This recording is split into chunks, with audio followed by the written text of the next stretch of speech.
قال علم سپارہ آخری اربع۔ آج ہم آسان اردو ترجمہ پڑھیں گے۔ بسم اللہ الرحمن الرحیم۔ شروع اللہ کا نام لے کر جو بڑا مہربان اور نہایت رحم کرنے والا ہے۔ ہم نے موسیٰ کی طرف وحی کی کہ اب راتوں رات میرے بندوں کو لے چل اور ان کے لیے سمندر میں لاٹھی مار کر خشک راستہ بنا دو۔ تجھے کسی کے تعاقب کا خوف نہ ہو اور نہ سمندر سے گزرتے ہوئے ڈر لگے۔ فرعون نے اپنے لشکروں کے ساتھ ان کا پیچھا کیا اور پھر چھا گیا ان پر سمندر جس قدر ان پر چھا گیا۔ فرعون نے اپنی قوم کو گمراہ ہی کیا تھا، کوئی صحیح رہنمائی نہیں کی تھی۔ اے بنی اسرائیل، ہم نے تم کو تمہارے دشمن سے نجات دی اور طور کے دائیں جانب حاضر ہونے کا تم کو وعدہ دیا اور تم پر من و سلویٰ نازل کیا۔ جو پاک چیزیں ہم نے تم کو دی ہیں انہیں کھاؤ اور اس میں سرکشی نہ کرو، ورنہ تم پر میرا غضب ٹوٹ پڑے گا، اور جس پر میرا غضب ٹوٹا وہ پھر گر کر ہی رہا۔ اور جو شخص توبہ کرے اور ایمان لائے اور نیک عمل کرے اور پھر سیدھے راستے پر چلے، اس کے لیے میں بہت درگزر کرنے والا ہوں۔ اور کیا چیز تمہیں اپنی قوم سے جلد لے آئی اے موسیٰ؟ اس نے کہا، وہ بس یہ میرے پیچھے آ رہے ہیں، میں جلدی تیرے حضور آ گیا ہوں اے میرے رب، تاکہ تو مجھ سے خوش ہو جائے۔ فرمایا، ہم نے تیرے بعد تیری قوم کو آزمائش میں ڈال دیا اور سامری نے ان کو گمراہ کر دیا۔ موسیٰ غصہ اور رنج کی حالت میں اپنی قوم کی طرف واپس آیا اور کہا، اے میری قوم، کیا تمہارے رب نے تم سے اچھا وعدہ نہیں کیا تھا؟ کیا زمانہ دراز ہو گیا تھا کہ تم پر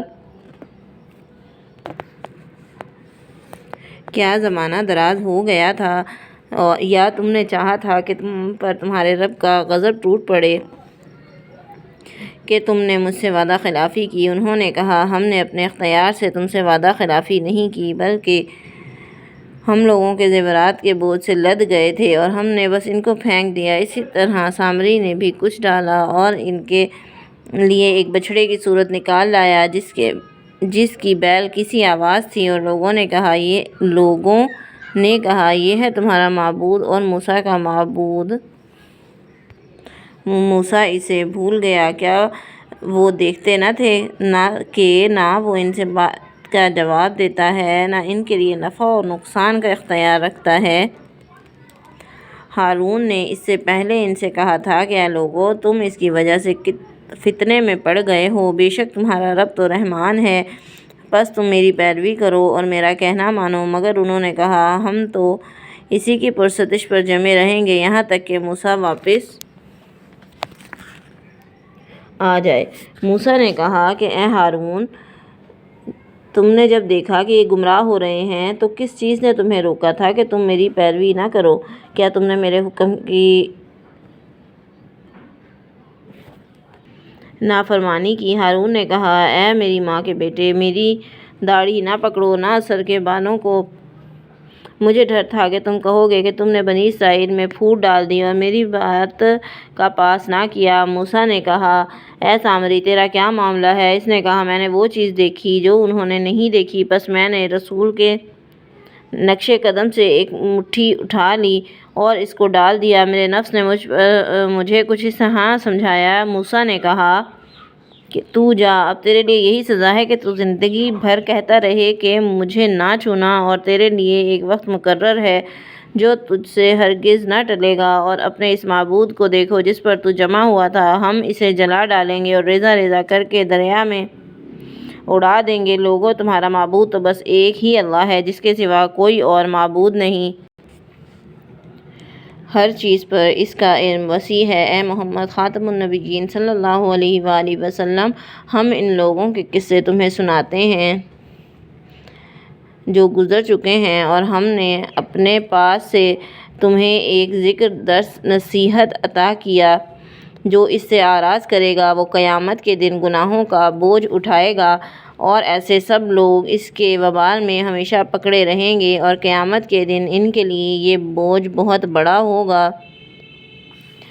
جس دن سور پھونکا جائے گا اس دن ہم مجرموں کو اس حال میں اکٹھا کریں گے کہ ان کی آنکھیں پتھرائی ہوئی ہوں گی، آپس میں چپکے چپکے کہیں گے کہ تم لوگ دنیا میں نہیں رہے مگر 10 دن، ہم خوب جانتے ہیں جو کچھ وہ کہیں گے۔ جب ان سب میں سے بہتر رائے رکھنے والا کہے گا کہ تم نہیں رہے مگر ایک دن، یہ پوچھتے ہیں تم سے پہاڑوں کے متعلق، کہو کہ میرا رب ان کو ریزہ ریزہ کر کے اڑا دے گا اور انہیں چٹیر میدان بنا کر چھوڑ دے گا، تم اس میں کوئی ٹیڑھ نہ دیکھو گے اور نہ کوئی ٹیلا۔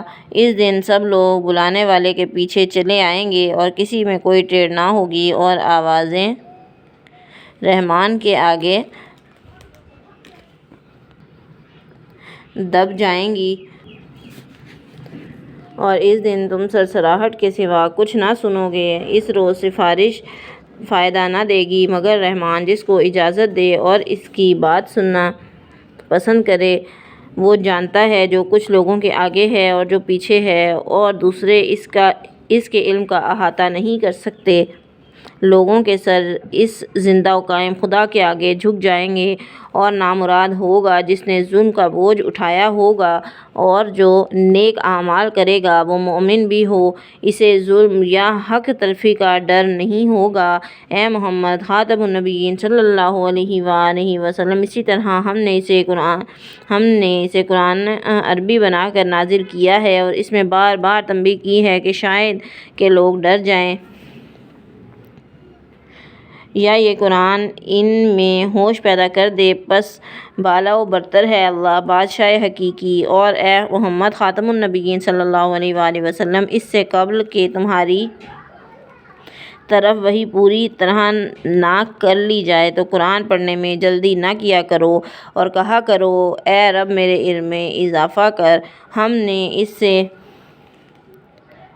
پہلے آدم کو ایک حکم دیا تھا مگر وہ بھول گیا اور ہم نے اس میں عزم نہ پایا۔ جب ہم نے فرشتوں سے کہا تھا کہ آدم کو سجدہ کرو تو ان سب نے سجدہ کیا سوائے ابلیس کے کہ اس نے انکار کر دیا۔ ہم نے آدم سے کہا یہ تمہارا اور تمہاری بیوی کا دشمن ہے، یہ تمہیں جنت سے نہ نکلوا دے اور تم مصیبت میں پڑ جاؤ۔ اس میں تو تمہارے لیے یہ آسائش ہے کہ نہ بھوکے ننگے رہتے ہو، نہ پیاس تمہیں لگتی ہے نہ دھوپ۔ لیکن شیطان نے اس کے دل میں وسوسہ ڈالا اور کہا کہ اے آدم، کیا میں تمہیں بتاؤں ابدی زندگی اور لازوال بادشاہت کا درخت؟ پھر انہوں نے اس درخت کا پھل کھایا تو ان کی شرمگاہیں ایک دوسرے پر ظاہر ہو گئیں اور وہ اپنے آپ کو جنت کے پتوں سے ڈھانکنے لگے۔ آدم نے اپنے رب کی نافرمانی کی اور سیدھی راہ سے بھٹک گیا، پھر اس کے رب نے اسے برگزیدہ کیا اور اس پر مہربانی کی اور اسے ہدایت بخشی اور فرمایا تم سب یہاں سے اتر جاؤ، تم ایک دوسرے کے دشمن ہو۔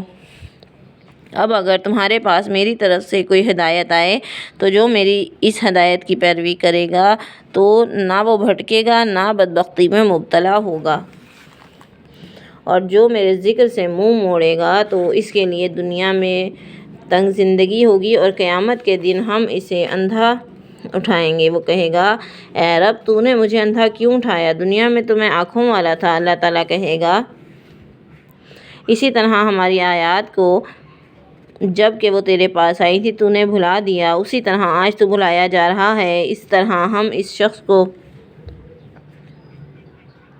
جو حد سے گزر جائے اور اپنے رب کی آیات پر ایمان نہ لائے بدلہ دیتے ہیں، اور آخرت کا عذاب زیادہ سخت اور زیادہ دیر پا ہے۔ پھر کیا ان لوگوں کو کوئی ہدایت نہ ملی اس بات سے کہ ہم نے ان سے پہلے کتنی ہی قوموں کو ہلاک کر دیا ہے جن کی بستیوں میں یہ آج چلتے پھرتے ہیں؟ بے شک اس میں بہت سی نشانیاں ہیں عقل والوں کے لیے۔ اگر تیرے رب کی طرف سے ایک بات پہلے طے نہ ہو گئی ہوتی اور ایک مدت مقرر نہ کر دی گئی ہوتی تو عذاب کا نزول لازماً ہو گیا ہوتا۔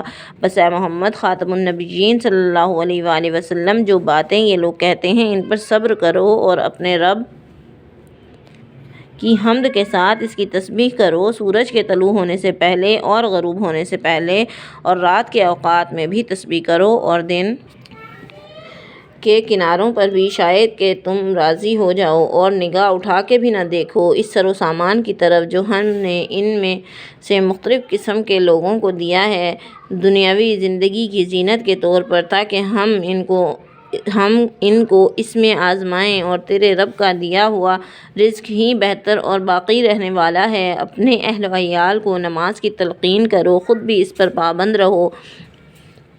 ہم تم سے کوئی رزق نہیں مانگتے، رزق تو ہم ہی تمہیں دے رہے ہیں، اور بہتر انجام تقویٰ ہی کے لیے ہے۔ اور یہ کہتے ہیں کہ یہ ہمارے پاس اپنے رب کی طرف سے کوئی نشانی کیوں نہیں لے کر آیا؟ کیا ان کے پاس پہلے صحیفوں کی وضاحت نہیں آ گئی؟ اگر ہم